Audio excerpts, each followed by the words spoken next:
प्यारे विद्यार्थियों, आज हम हिंदी नाटक के उद्भव और विकास की यात्रा के बारे में जानेंगे।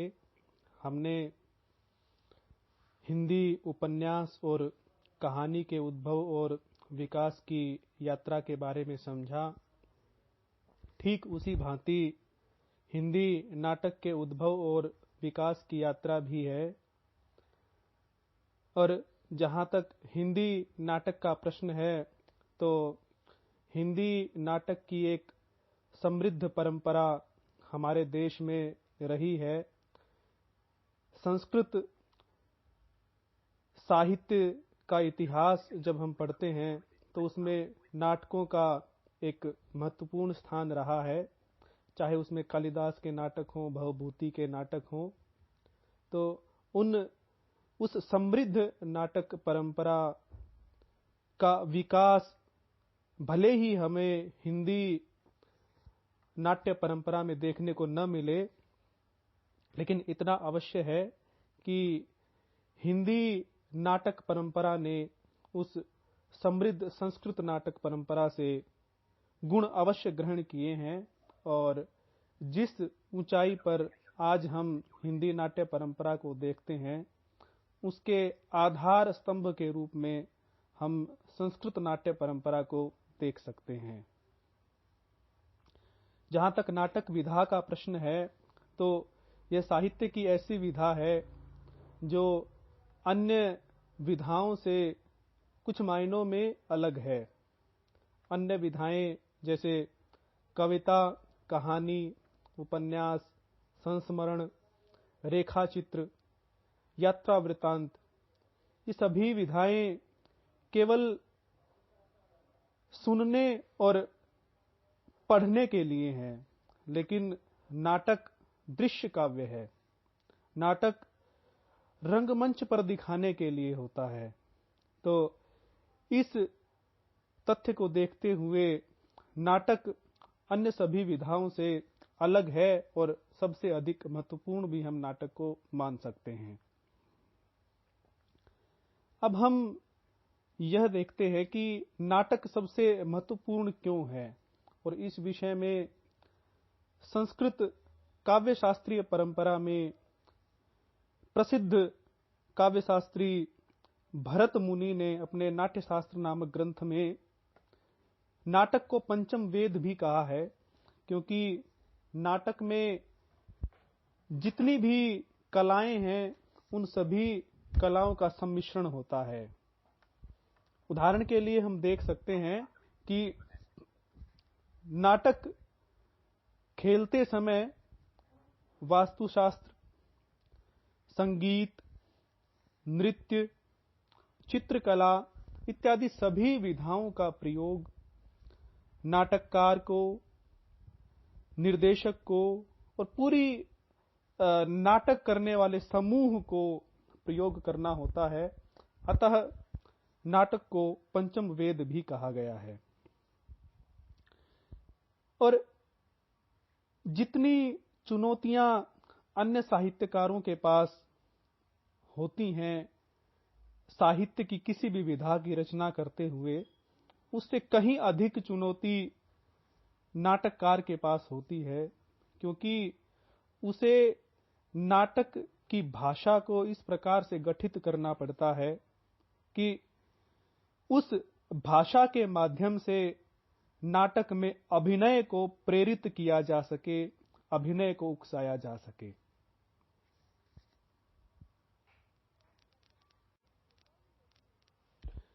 यह तो रही नाटक विधा की विशिष्टता की बात।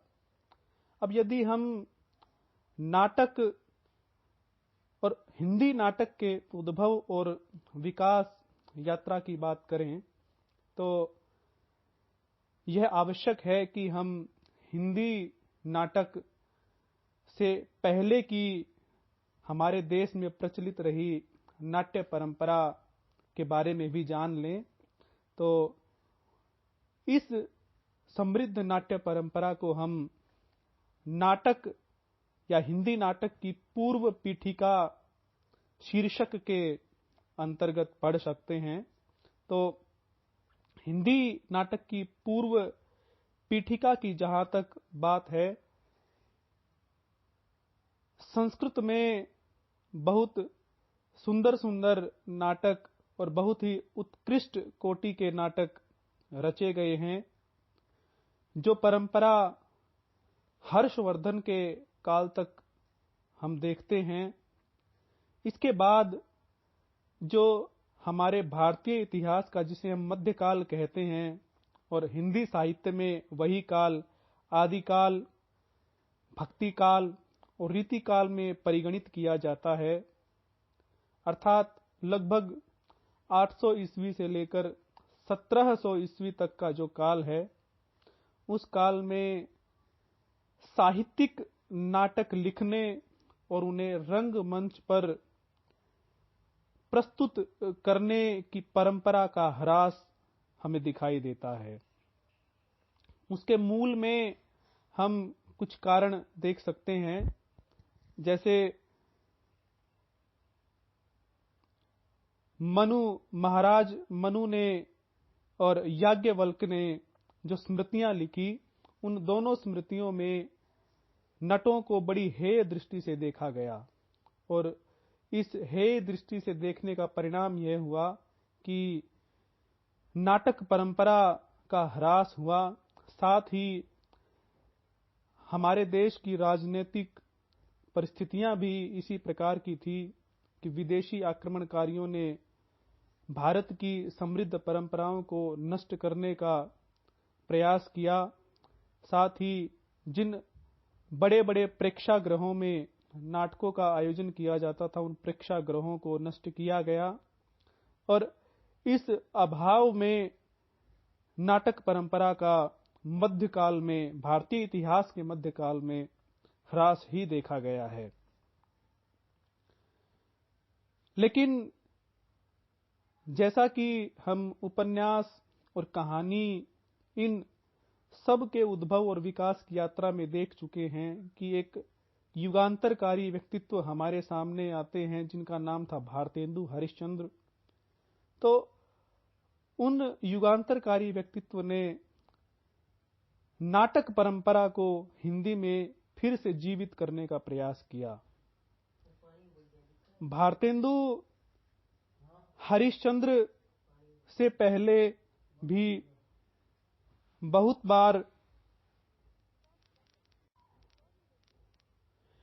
बार कुछ साहित्यकारों ने नाटक लिखने का प्रयास किया, लेकिन वे नाटक ना होकर मात्र एक काव्य रचना ही अधिक प्रतीत होते थे।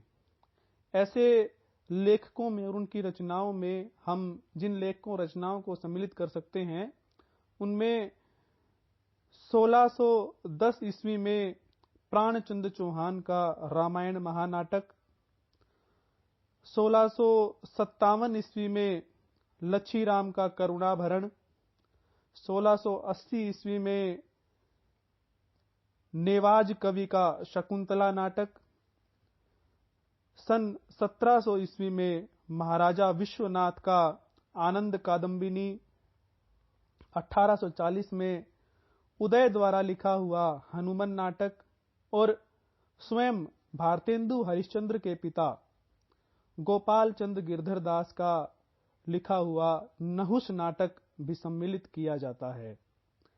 लेकिन स्वयं भारतेंदु हरिश्चंद्र ने इनमें से 2 ही नाटकों को नाटक की श्रेणी में सम्मिलित किया है, बाकी को उन्होंने नाटक की श्रेणी में सम्मिलित नहीं किया।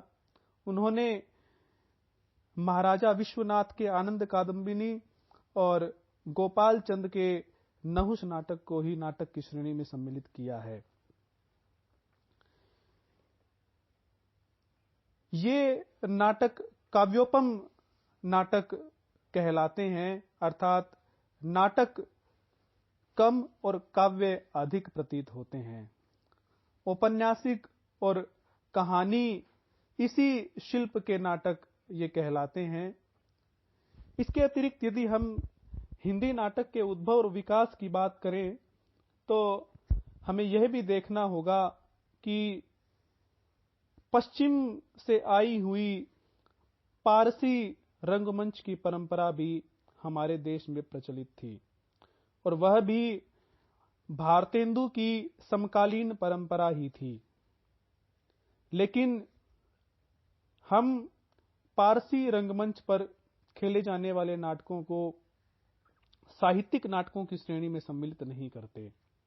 इसका कारण यह है कि पारसी रंगमंच में खेले जाने वाले नाटक तड़क भड़क से परिपूर्ण, नृत्य, संगीत और भद्दी भाव भंगिमाओं से युक्त नाटक होते थे।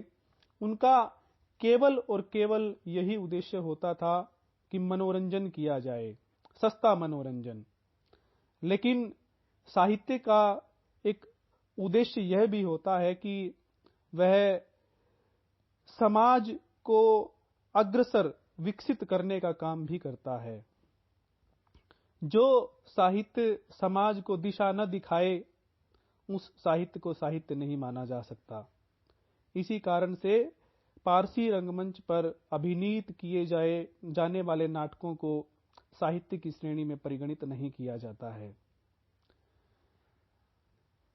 भारतेंदु हरिश्चंद्र क्योंकि युगांतरकारी व्यक्ति थे, इसीलिए हिंदी नाटक के उद्भव और विकास में पूर्व पीठिका के बाद जिस काल की हम चर्चा करते हैं, उसे भारतेंदु काल का ही नाम दिया गया है। यदि भारतेंदु काल के बारे में जाना जाए तो आप सभी जानते ही हैं कि सन 1857 में भारत का प्रथम स्वतंत्रता संग्राम हुआ। इसके अतिरिक्त भारत में कई सामाजिक आंदोलन प्रचलित थे। अंग्रेजों के द्वारा की गई कूटनीतियों, अत्याचारों का पर्दाफाश धीरे धीरे बुद्धिजीवी लोगों और स्वयं जनता के सामने भी होने लगा था। अतः एक नई राजनीतिक और सामाजिक चेतना बुद्धिजीवियों में भी, साहित्यकारों में भी और समाज में पनप रही थी। क्योंकि साहित्य समाज का दर्पण होता है, अतः समाज में घटित होने वाली घटनाओं का प्रभाव साहित्य पर देखा जाना अवश्यंभावी था। और क्योंकि भारतेंदु एक भाव विह्वल साहित्यकार थे, वे इन सब परिस्थितियों से कैसे अछूते रह सकते थे।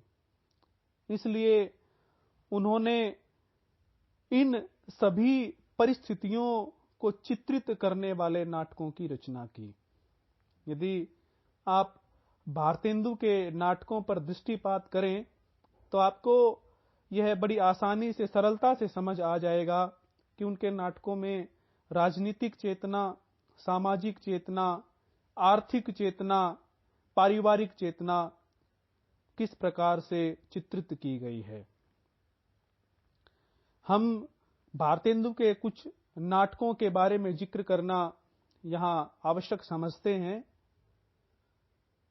भारतेंदु का सर्वप्रसिद्ध नाटक अंधेर नगरी है, जिसमें अंग्रेजी राज्य की अव्यवस्था तथा भारतीयों की आपसी कलह, मनमुटाव इत्यादि का, साहूकारों के द्वारा किए जाने वाले अत्याचारों का, बढ़ते हुए टैक्स का, पुलिस के अत्याचार का, इन सब का बड़ा व्यंग्यात्मक चित्रण किया गया है।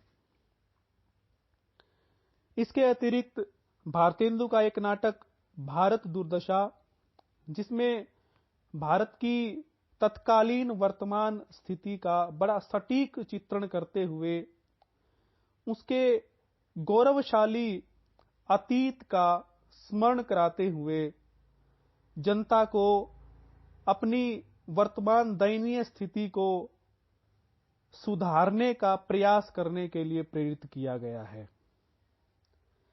इसके अतिरिक्त हम यदि भारत जननी नाटक को देखें तो उसमें भी देशभक्ति की भावना से ओत-प्रोत चीजें हमें देखने को मिल जाती हैं। भारतेंदु का एक अन्य नाटक है सत्य हरिश्चंद्र। इस नाटक में भी हरिश्चंद्र के व्यक्तित्व के माध्यम से भारतीयों को प्रेरित किया गया है कि वे अपने व्यक्तित्व को इतना सामर्थ्यवान बनाएं और व्यक्तित्व के सामर्थ्यवान होने से ही देश हित किया जा सकता है। इस प्रकार का संदेश सत्य हरिश्चंद्र नाटक में देने का भारतेंदु के द्वारा प्रयास किया गया है। इसके अतिरिक्त यदि सामाजिक व्यवस्थाओं, सामाजिक कुरीतियों पर प्रहार और उनके सुधारने का प्रश्न है, वहां भारतेंदु ने विषस्य विषमोद्धम, वैदिकी हिंसा हिंसा न भवति और नील देवी जैसे नाटकों की रचना की। नील देवी में जहां स्त्रियों के राष्ट्र के लिए बलिदान का चित्रण है, वहीं वैदिकी हिंसा हिंसा न भवति में विभिन्न लोगों की अवसरवादिता, भ्रष्टाचार, घूसखोरी इत्यादि का बड़ा मार्मिक चित्रण किया गया है। भारतेंदु के नाटकों में सामाजिक, राजनीतिक, आर्थिक इस प्रकार का यथार्थ तो चित्रित किया ही गया था। साथ ही हम भारतेंदु के नाटकों की एक और विशेषता यह भी देखते हैं कि भारतेंदु के नाटक रंगमंच के लिए ही बने थे। भारतेंदु नाटक केवल पढ़ने के लिए नहीं लिखते थे, उनका उद्देश्य था कि नाटक के माध्यम से समाज में परिवर्तन किया जाए।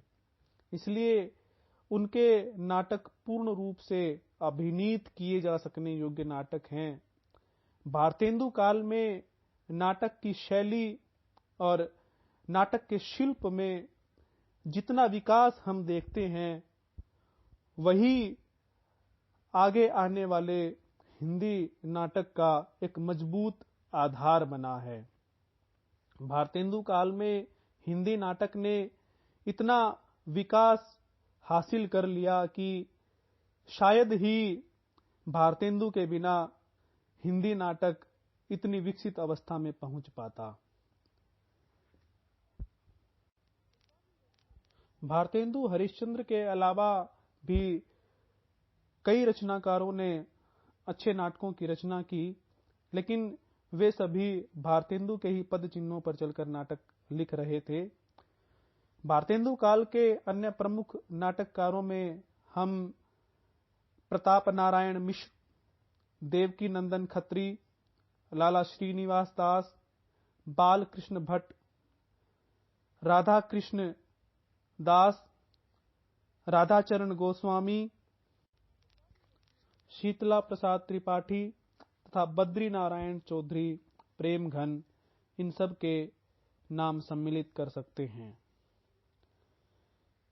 मित्रों, विद्यार्थियों, भारतेंदु काल में नाटक परंपरा के इस विकास ने या भारतेंदु काल में नाटक परंपरा के इस उत्कर्ष ने समाज में युगांतरकारी परिवर्तन लाने का कार्य भी किया। जैसा कि भारतेंदु का उद्देश्य ही सामाजिक परिवर्तन का था, तो नाटकों ने इसमें एक अहम भूमिका निभाई। 1857 के प्रथम स्वतंत्रता संग्राम की असफलता के बाद लोगों में, जनता में जो एक निराशा की भावना पनपी थी, उस निराशा की भावना को भारतेंदु और भारतेंदु काल के अन्य नाटककारों की रचनाओं ने, रंगमंच ने दूर करने का बहुत ही अच्छा प्रयास किया था। हिंदी नाटक के उद्भव और विकास में भारतेंदु काल के बाद हम दूसरा जो काल विभाजन में हमारा क्रम आता है, उसे द्विवेदी युगीन नाटक के नाम से जानते हैं। आचार्य महावीर प्रसाद द्विवेदी के नाम पर इस युग का नाम द्विवेदी युग पड़ा था और इस काल में भारतेंदु काल से चली आ रही नाटक परंपरा विकसित नहीं हुई, अपितु उसका ह्रास हुआ। इसके अतिरिक्त जो नाटककार भारतेंदु काल में नाटक लिख रहे थे, उन्होंने नाटक के शिल्प और शैली में कुछ अधिक विकास करने का प्रयास नहीं किया, उसको विकसित करने का कोई प्रयास इस युग के नाटककारों द्वारा देखने को नहीं मिलता है हमें। अपितु जिन नाटक मंडलियों की स्थापना भारतेंदु ने की थी या उस युग में हुई थी, उन नाटक मंडलियों का भी धीरे धीरे ह्रास इस युग में हुआ। और इसका परिणाम यह हुआ कि विशेष नाटक हम इस युग में नहीं देखते हैं। सन 1900 से 1918 का ये युग है और इसमें कुछ नाटक परंपरा के विकास के विशेष चिन्ह हमें नहीं दिखाई देते हैं। हाँ, इतना अवश्य है कि जो पारसी रंगमंच की परंपरा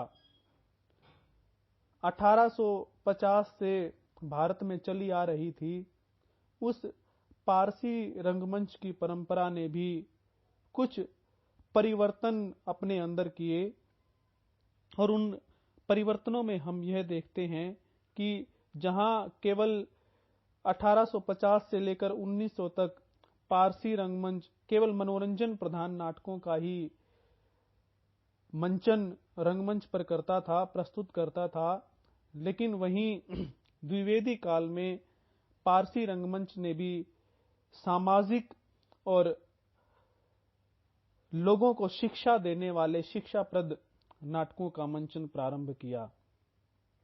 पारसी रंगमंच के लिए इस प्रकार के नाटक लिखने वालों में हम 3 प्रमुख लेखकों को सम्मिलित कर सकते हैं। और पारसी रंगमंच में जो नाटककार नाटक लिखते थे, उन्हें मुंशी कहा जाता था। और इन 3 लेखकों के नाम इस प्रकार हैं। पहले हैं नारायण प्रसाद बेताब, दूसरे हैं आगा हश्र खां और तीसरे हैं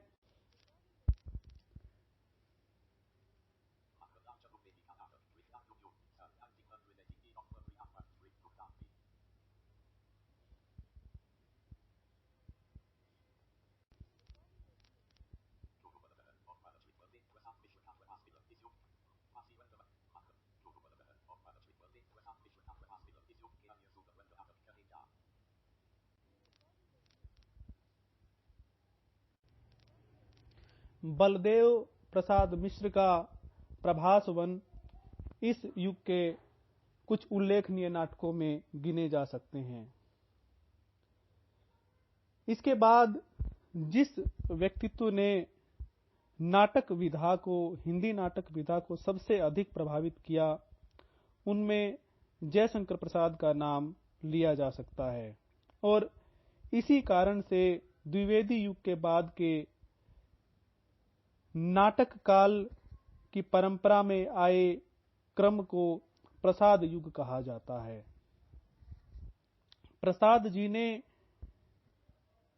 छायावादी धारा से प्रभावित संवेदना से युक्त नाटकों की रचना की। जैसा कि हम प्रसाद जी की कविताएं, कहानियां इत्यादि देखते हैं, उसी प्रकार से उनके नाटकों में भी वही काव्यत्व, भाव प्रवणता और छायावाद के तत्व विद्यमान रहते हैं। प्रसाद जी के नाटकों की विशेषताओं को समझने से पहले हमें कुछ अन्य बातों की तरफ भी ध्यान देना होगा। भारतीय नाट्य परंपरा में रस को सर्वोपरि माना जाता रहा है। साथ ही यदि हम पश्चिम की बात करें तो पश्चिम में नाटक में संघर्ष और तनाव को सर्वोपरि माना जाता रहा है।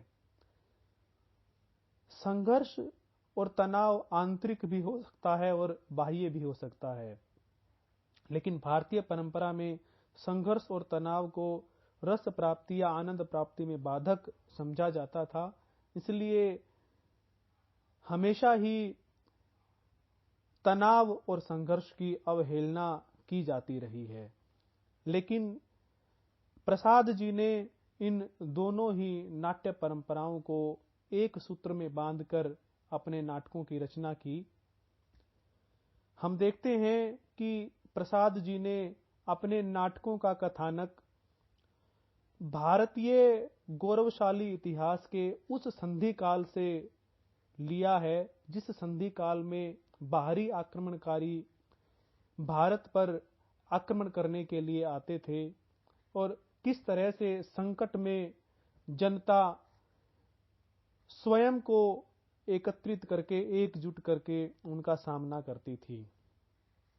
स्पष्ट है कि इस तरह का कथानक लेने के पीछे प्रसाद जी का यही उद्देश्य रहा होगा कि भारत के गौरवशाली इतिहास के माध्यम से वर्तमान में सोई हुई जनता को जागृत किया जाए। इसके अतिरिक्त जो तनाव और संघर्ष का तत्व पश्चिमी नाट्य परंपरा में हम देखते हैं, उस नाट्य परंपरा का प्रभाव हमें प्रसाद जी के नाटकों में इस रूप में दिखाई देता है कि उनके पात्र बाह्य और आंतरिक संघर्ष से युक्त रहते हैं। भारतीय नाट्य परंपरा में नायकत्व का बहुत अधिक महत्व होता था और नायक में कोई अवगुण या उसके व्यक्तित्व में कोई परिवर्तन या उसके व्यक्तित्व में कोई वैचित्र्य नहीं प्रदर्शित किया जाता था।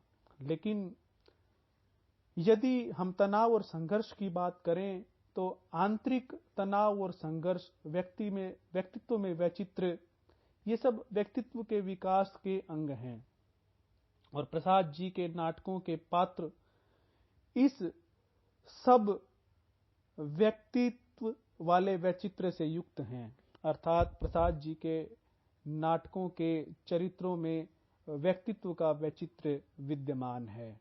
उनके नायक या नायिका सभी व्यक्तित्व की अलग अलग विशेषताओं से युक्त होते हैं, वे भी मानवीय दुर्बलताओं से युक्त होते हैं। अतः हम यह कह सकते हैं कि प्रसाद जी ने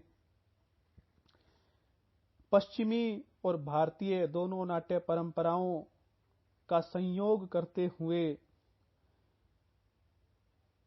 प्राचीन गौरवशाली भारतीय इतिहास से कथानक लेते हुए भारतीयों को जागृत करने का प्रयास अपने नाटकों में किया है। यदि प्रसाद जी के नाटकों की बात करें तो हम देखते हैं कि उनके प्रमुख नाटकों में अजातशत्रु, ध्रुव स्वामिनी, स्कंदगुप्त, चंद्रगुप्त, राज्यश्री, जन्मेजय का नाग यज्ञ इत्यादि नाटक सम्मिलित हैं। प्रसाद जी का मानना था कि रंगमंच नाटक के लिए होता है, नाटक रंगमंच के लिए नहीं। अतः उनके नाटक इस तरह के बन पड़े हैं कि उन्हें रंगमंच पर प्रस्तुत करना अधिक संभव प्रतीत नहीं होता। इसलिए हम कह सकते हैं कि प्रसाद जी के नाटक साहित्यिक नाटक या काव्य की श्रेणी में आने वाले नाटक हैं। इतने अधिक अभिनीत नाटक प्रसाद जी के नाटकों को नहीं माना जा सकता। उनमें भाव प्रवणता, छायावाद की सूक्ष्मता के गुण बहुत अधिक विद्यमान हैं, लेकिन फिर भी प्रसाद जी का हिंदी नाटक में एक अभूतपूर्व और महत्वपूर्ण स्थान है और इसी कारण से इस युग को प्रसाद युग भी नाम दिया गया है। इस युग के अन्य नाटककार भी जयशंकर प्रसाद के विराट व्यक्तित्व से प्रभावित हुए बिना न रह सके। इस युग के अन्य प्रमुख नाटककारों में डॉक्टर रामकुमार वर्मा, वृंदावन लाल वर्मा, इसके अतिरिक्त हरिकृष्ण प्रेमी, सेठ गोविंद दास, गोविंद वल्लभ पंत, लक्ष्मी नारायण मिश्र, उदय शंकर भट्ट इत्यादि के नाम सम्मिलित किए जा सकते हैं। जयशंकर प्रसाद की इस नाट्य धारा के अतिरिक्त कुछ यथार्थवादी नाटक भी इस प्रसाद युग में हमें देखने को मिलते हैं, जिनमें जीपी श्रीवास्तव और पांडे बेचन शर्मा उग्र का नाम लिया जा सकता है, जिन्होंने समाज के कोरे यथार्थ को अपने नाटकों में प्रस्तुत किया है। प्रसाद युग के बाद जिस युग की हम चर्चा करेंगे, उस युग को नया नाटक इस नाम से जाना जाता है। जहां तक नया नाटक इस युग का प्रश्न है, इस युग में जिन नाटकों की रचना की गई, उन नाटकों में पिछले सभी प्रकार के नाटकों से अतिरिक्त अलग शिल्प और शैली के विविध प्रयोग किए गए। पौराणिक कथाओं को नए संदर्भों में प्रस्तुत करने का प्रयास किया गया। इसके अतिरिक्त यदि हम उस समय पर दृष्टिपात करें तो प्रसाद जी के बाद मार्क्सवाद, प्रगतिवाद, भारतीय स्वतंत्रता, इसके अतिरिक्त मोह भंग की स्थिति, अस्तित्ववाद, इन सभी का प्रभाव नाटक परंपरा पर दिखाई देता है। मार्क्सवादी नाटकों में यशपाल जैसे लेखकों का नाम हम गिन सकते हैं। इसके अतिरिक्त भारतीय स्वतंत्रता जब हुई, तब 1947 के बाद जो नाटक लिखे गए, उन नाटकों में एक विशेष उत्साह और विशेष ऊर्जा हमें दिखाई देती है, क्योंकि स्वतंत्रता प्राप्ति के बाद सभी भारतीयों के मन में नए सपने थे, नई उमंग थी, जो कि 5-7 वर्षों तक ऐतिहासिक नाटक, पौराणिक नाटक, सामाजिक नाटकों के रूप में यह परंपरा अनवरत रूप से चलती रही। जगदीश चंद्र माथुर, मोहन राकेश, धर्मवीर भारती, मन्नू भंडारी जैसे नाटककार इस युग में अपने अपने ढंग से नाट्य कला का, शैली का, शिल्प के और संवेदना के स्तर पर विकास कर रहे थे। इस समय के प्रमुख नाटकों में हमें अस्तित्ववादी दर्शन का बहुत अधिक प्रभाव देखने को मिलता है, जिसे पश्चिम में एब्सर्ड नाटक की संज्ञा भी दी जाती थी। इसमें निराशा से उत्पन्न हुई कुंठा, संत्रास इत्यादि के भावों का अंकन किया जाता है तथा मानव के व्यक्तित्व के अछूते पहलुओं को नाटक के माध्यम से प्रस्तुत किया जाता है। इसके अतिरिक्त सामाजिक नाटकों की परंपरा भी साथ साथ चलती रही, लेकिन वह स्थूलता के स्थान पर सूक्ष्मता को अपने अंदर समाहित करती गई। अब नाटक केवल स्थूल कहानी या स्थूल कथानक के माध्यम से ही नहीं रचे जाते थे, अपितु नाटकों में प्रतीकात्मकता का स्तर और बिंबात्मकता का स्तर बढ़ गया था। इस प्रतीकात्मकता और बिंबात्मकता के प्रयोग का यह परिणाम हुआ कि नाटककारों ने अनेक शैलियों को, विविध प्रकार के शिल्प को नाटक की रचना के लिए प्रयोग किया और नाटक की परंपरा को समृद्ध किया। इस युग के प्रमुख नाटककारों में हम जिनका नाम ले सकते हैं, उनमें प्रथम हैं लक्ष्मी नारायण लाल, जिनके प्रमुख नाटक रहे हैं एक सत्य हरिश्चंद्र, मादा कैक्टस, मिस्टर अभिमन्यु और अब्दुल्ला दीवाना। इसके अतिरिक्त जो व्यक्तित्व एक युगांतरकारी नाटककार के रूप में उभरकर हमारे सामने आता है, उनका नाम है मोहन राकेश, जिनके 3 नाटक बहुत ही ख्याति प्राप्त नाटक हैं। इनमें आषाढ़ का एक दिन, लहरों के राजहंस और आधे अधूरे, ये तीनों ही नाटक रंगमंच के लिए भी सर्वथा उपयुक्त और कथानक और संवेदना के धरातल पर भी बहुत ही उत्तम कोटि के नाटक कहे जा सकते हैं। सुरेंद्र वर्मा के नाटक द्रौपदी, सूर्य की पहली किरण से सूर्य की अंतिम किरण तक और आठवां सर्ग, लक्ष्मीकांत वर्मा का अपना अपना जूता,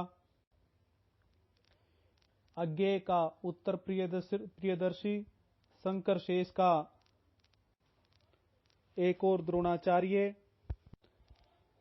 नरेंद्र कोहली का शंभू की हत्या, सर्वेश्वर दयाल सक्सेना का बकरी, मुद्रा राक्षस का मरजीवा, तिलचट्टा और योर्स फेथफुली आदि। नया नाटक शीर्षक के अंतर्गत हम कुछ उप शीर्षकों पर भी चर्चा कर सकते हैं, जिनमें पहला उप शीर्षक होगा जन नाट्य संघ।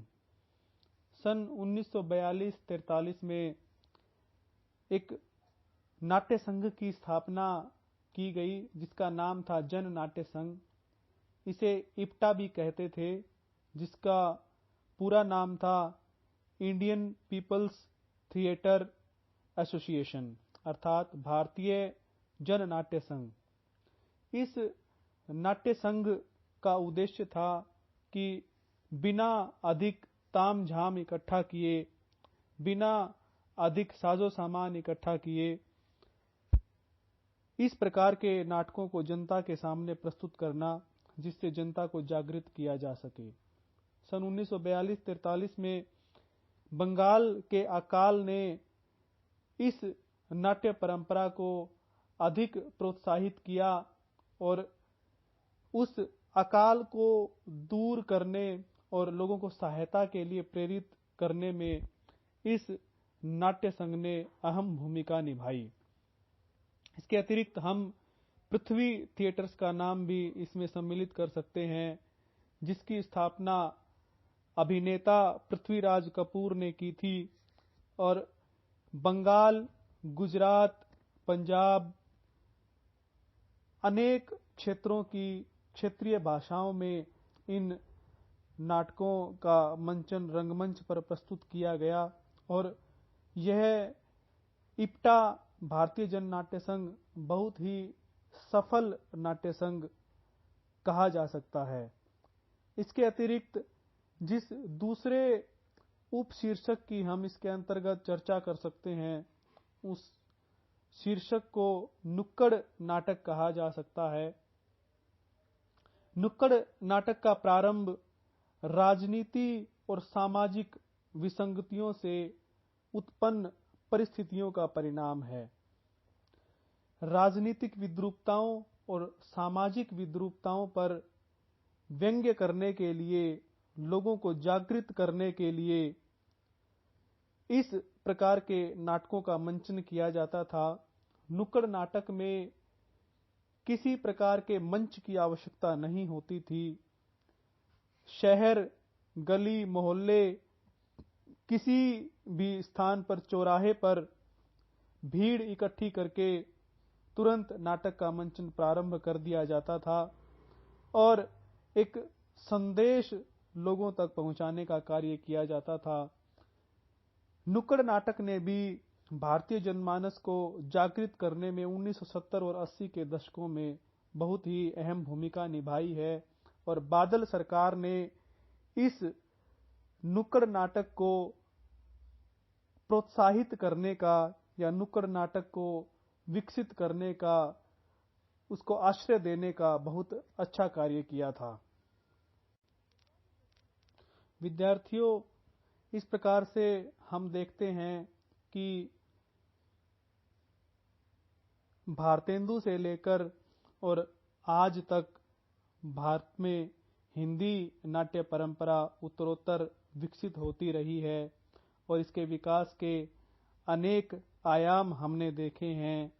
भारतेंदु के सामाजिक अभिनय नाटकों से लेकर प्रसाद के संवेदना भाव प्रधान रोमांटिक अतीत का गौरवगान करने वाले नाटकों से लेकर धर्मवीर भारती और मोहन राकेश के नई प्रकार के नाटकों से लेकर नुक्कड़ नाटक और जन नाट्य संघ के सभी प्रयासों को हमने जानने का प्रयास किया और इस परंपरा को देखते हुए यह कहा जा सकता है कि नाटक परंपरा भारत में या हिंदी में कहें तो अधिक समीचीन प्रतीत होता है। हिंदी में